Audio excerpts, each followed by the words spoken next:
Hey guys, welcome back. இது வந்து web development video சீரீஸில் அடுத்த வீடியோ. ஸோ நாங்கள் லாஸ்ட் டைம் வந்து இந்த இமேஜஸ் எல்லாத்துலேயுமே ஒரு இவெண்ட்டை வந்து பைண்ட் பண்ணியிருந்தோம், கிளிக் இவெண்ட்டை. ஸோ இங்கே கிளிக் பண்ணாலும் கிளிக்டுன்ற மாதிரி வர்ற மாதிரி. ஸோ ஸோ கிளிக்டு வர்ற மாதிரி வச்சுருந்தோம். இப்போ அது மறுபடியும் அங்கே எது கண்டினியூ பண்ணலாம். ஸோ இதான் அந்த இவெண்ட்.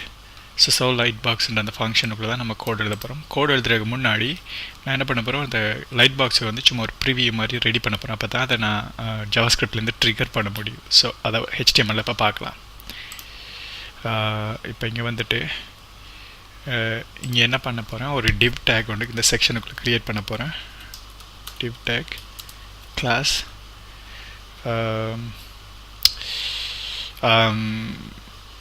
லைட் பாக்ஸ்னு இதுக்கு கிளாஸ் கொடுக்குறேன், லைட் பாக்ஸ்.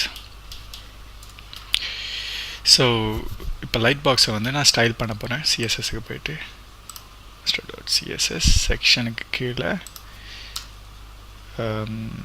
லைட் பாக்ஸ் அப்படின்ட்டு வரும். ஓகே,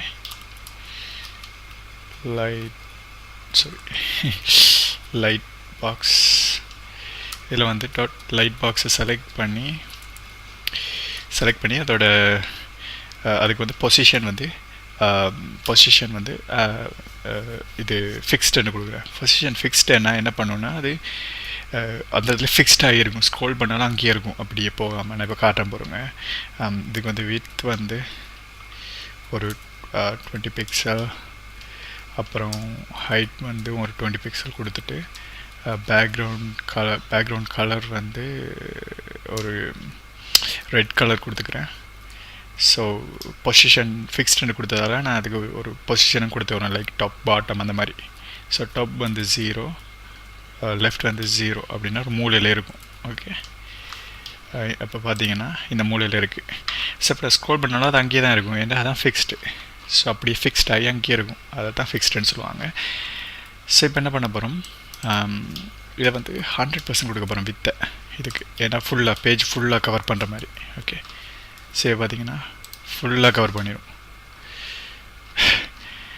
ஸோ இப்படி ஃபுல்லாக கவர் பண்ணுற மாதிரி பண்ணிவிட்டு இதோட பேக்ரவுண்டை மட்டும் RGBA அப்படின்ற ஒரு கலர் வேல்யூ கொடுக்க போகிறேன்.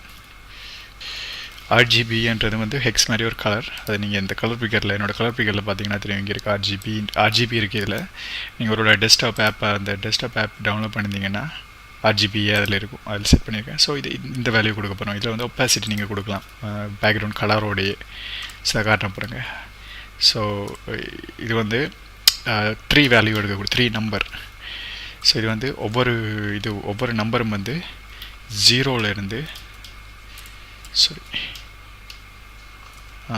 கமெண்ட் 0லேருந்து 255 அப்படின்ற நம்பர் எடுக்கக்கூடியது ஒவ்வொரு நம்பரும். இதுவும் 0லேருந்து 255, 0லேருந்து 255. இது என்னென்னா ஒவ்வொன்றுமே ஃபஸ்ட்டு வந்து ஆர்ன்றது. So 3 value. ஃபஸ்ட்டு வந்து ஆர் வந்து ரெட்டோட வேல்யூ. அது G வந்து க்ரீனோட வேல்யூ. B வந்து ப்ளூ, மூணாவது ப்ளூ வந்து ப்ளூவோட வேல்யூ. சரி, ஸோ நீங்கள் இது ஸ்கூலில் என்ன சித்திரம், அதை ஆர்ட்ஸ் படிச்சிருந்தீங்கன்னா தெரிஞ்சிருக்கும். சித்திரம்னு சொல்லுவாங்க, அந்த ட்ராயிங் பண்ணுறது. அது படிச்சிருந்தீங்கன்னா அதில் வந்து சொல்லுவாங்க, அதாவது ரெட் க்ரீன் ப்ளூவை வச்சு மிக்ஸ் பண்ணி உங்களால் எந்த மாதிரி கலர் வேணாலும் க்ரியேட் பண்ண முடியும். ரெட் க்ரீன் ப்ளூவை மிக்ஸ் பண்ணி பாரு தான் மற்ற எல்லா கலருமே. ஸோ இதுதான் அதோட கலரோட மெயின் கான்செப்டே. ஸோ இது 3 மிக்ஸ் பண்ணி நீங்கள் எந்த மாதிரி கலர் வேணாலும் எடுக்க முடியும். ஸோ அதை பேஸ் பண்ணி தான் இது இருக்குது. ஸோ அது வந்து நான் ஃபஸ்ட்டு ரெட்டை வந்து 0லையும், க்ரீனை வந்து 0லையும், ப்ளூவை வந்து 0லையும் வச்சுனா ஃபுல்லாக பிளாக் ஆயிரும். அதே 255 வச்சு நான் மேக்ஸிமம் வேல்யூ, அது வந்து ஒயிட் ஆயிரும். ஓகே, ஸோ இப்போ ரீஃப்ரெஷ் பண்ணேன்டா. ஸோ ஃபுல்லாக பிளாக் ஆகிடுச்சு. அப்புறம் வந்து இன்னொரு இது இருக்குது, ஏன்றதை நீங்கள் ஆட் பண்ண முடியும். ஏன்றது அல்ஃபான்றது வந்து ஒப்பாசிட்டி, எவ்வளோ ஒப்பாசிட்டி கொடுக்குறீங்கன்றது. 1லேருந்து 0லேருந்து 1 வரைக்குமான வேல்யூ எடுக்கக்கூடியது. நான் பாதி ஒப்பாசிட்டி கொடுக்குறேன், 0.5. ஸோ இப்படி கொடுத்தீங்கன்னா பாதியாக டிம்மாக தெரியும். ஸோ பார்த்தீங்கன்னா தெரியும், இல்லாட்டி ஒரு 7. ஓகே, ஸோ அப்புறம் வந்து அந்த HTMLக்குள்ளே வந்து ஒரு IMG டேக் ஒன்று போடுறேன். ஸோ இந்த IMGயில் தான் நாங்கள் கிளிக் பண்ணுற இமேஜ் வந்து இருக்க போகுது. நான் வந்து இப்போதைக்கு இமேஜஸ் img1ன்றதை கொடுத்துக்கிறேன் ஜேபிக். ஓகே, கொடுத்துட்டு இப்போ மறுபடியும் அதை ரீஃப்ரெஷ் பண்ணமுண்டா. ஸோ இங்கே எப்படி இருக்கும். ஸோ இதை வந்து இப்போ சென்டருக்கு எடுத்துகிட்டு வரணும்.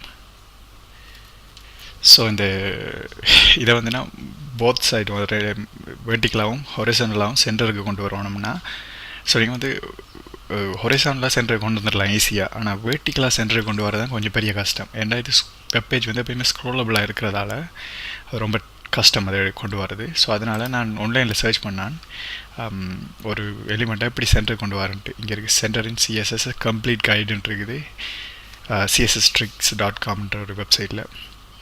ஸோ இங்கே கொடுத்துருக்கான் both horizontal and vertical is the element of fixed width and height. இல்லை, அதுக்கு நான் இமேஜுக்கு ஹைட்டோ வித்தோ எதுவும் நான் ஸ்பெசிஃபை பண்ணல. ஸோ அப்படி இருக்கும்போது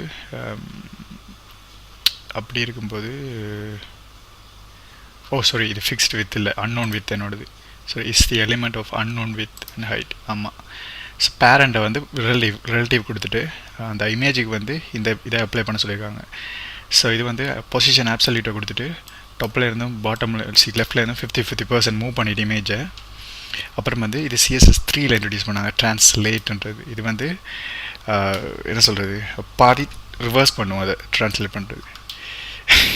அது கன்ஃபியூசிங்காக இருக்கும். நீங்கள் இது பின்னாடி பார்ப்பீங்க. இது கொஞ்சம் அட்வான்ஸ் டாபிக், இப்போதைக்கு உங்களுக்கு தேவையில்லை. ஸோ ஜஸ்ட்டு இது வந்து என்ன பண்ணுவோம்னா சென்டர் பண்ணணும் மட்டும் வச்சுக்கோங்க. ஆனால் சென்டர் பண்ணுறதுக்கு வந்து பேரண்ட் வந்து பொசிஷன் ரிலேட்டிவில் இருக்கணும். நம்ம பேரண்ட் வந்து பாடி டேக் தான். பாடி டேக் எப்போயுமே ரிலேட்டிவாக தான் இருக்கும். சரி, அப்படியே காப்பி பண்ணி எடுத்துகிட்டு வந்து லைட் பாக்ஸில் இருக்க இமேஜுக்கு போட்டு லைட் பாக்ஸ் img போட்டேன்டா. இதை ஒழுங்காக இன்டென்ட் பண்ணணும். ஓகே, ஸோ இப்போ ரீஃப்ரெஷ் பண்ணிங்கன்னா கரெக்டாக சென்டருக்கு வந்திருக்கும். ஸோ நான் என்ன பண்ண போகிறேன், ஒரு சில ஸ்டைலும் ஆட் பண்ண போகிறேன் அந்த இமேஜுக்கு. பார்டர் வந்து ஒரு 5 pixel சாலிட் ஒரு ஒயிட் கலர். ஸோ பார்டர்ன்றது வந்து ஒரு 3 வேல்யூவை இன்புட்டாக எடுக்கக்கூடியது. 3 வேல்யூ தொடர்ந்து கொடுக்கலாம் நீங்கள். ஸோ ஃபஸ்ட் வந்து அதோட பார்டரோட வித் கொடுக்கணும். நீங்கள் எவ்வளோ திக்கான பார்டர் உங்களுக்கு வேணுமென்றது. அப்புறம் என்ன டைப் ஆஃப் பார்டர், சொலிடுன்றது வந்து சொலிட் லைனாக எனக்கு வேணுமென்றது. இல்லை இது மாதிரி டேஷ்ட், அப்புறம் அப்படி நிறைய இருக்குது. ஸோ நீங்கள் கூகுளில் போட்டிங்கன்னா வரும் என்னென்ன டைப் பார்டர்ஸ்ட்டு. அப்புறம் வந்து என்ன கலர் பார்டர் உங்களுக்கு வேணுன்றது எப்படி கொடுத்தீங்கன்னா அது கரெக்டாக அந்த பார்டர் தரும் உங்களுக்கு இந்த மாதிரி. ஸோ ஆல்மோஸ்ட் நம்மளோட CSS ஸ்டைலிங் முடிஞ்சது. ஸோ ஜாவாஸ்கிரிப்டை பயன்படுத்தி இதை டைனாமிக்காக மாற்றலாம். ஒவ்வொரு இமேஜில் கிளிக் பண்ணும்போது இந்த இது பாப்பப் ஆகிற மாதிரி பண்ண முடியும். அதுக்கப்புறம் CSS3ல் கொஞ்சம் அனிமேஷனை பார்ப்போம், எப்படி சும்மா ட்ரான்சிஷன் ஆகிற மாதிரி பண்ண முடியும், அந்த மாதிரியெல்லாம். Okay, so thanks. அடுத்த வீடியோவில் பார்க்கலாம் ஜாவாஸ்கிரிப்டில்.